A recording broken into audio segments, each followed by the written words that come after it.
First, I'd like to thank you both for coming to this parent-teacher conference. It's not all of the time that I'm afforded the attention of both parents.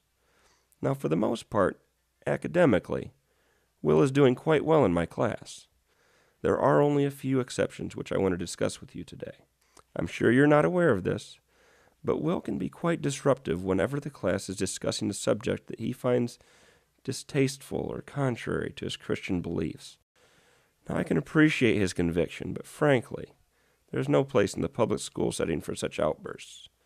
It has gotten so bad that lately I've had to excuse him from my class. If I may ask, Mr. Churchill, what kind of outbursts are you talking about here?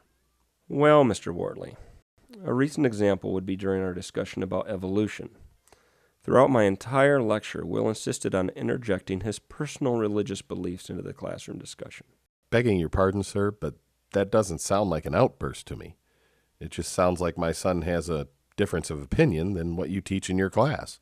Mere semantics, Mr. Wartley. What you call a difference of opinion, I call disruptive.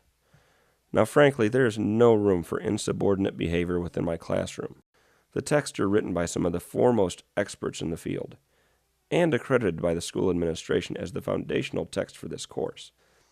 Unfortunately, I find that I cannot pass Will in my class if he cannot learn from the text like everyone else in the class. Well, Mr. Churchill. Honey, if I may. Certainly. Mr. Churchill, Will has spoken to us about your class on many occasions, and frankly, we support his beliefs. I'm sorry there is no room in your class for open discussions on your material, but Will has been taught, all of his life, the truth of creation over evolution. Surely you can understand that Will submitting to these teachings is as offensive to him as you agreeing with his point of view. Our belief in God as the ultimate creator of the universe is uncompromising. So, my suggestion to you, sir, is that you institute whatever punishment you deem appropriate, but we stand by our son. How unfortunate.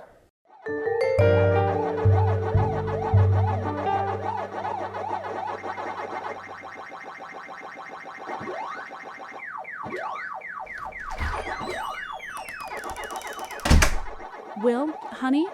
Yes, Mom. Hey, son, we just got out of a parent-teacher conference with Mr. Churchill.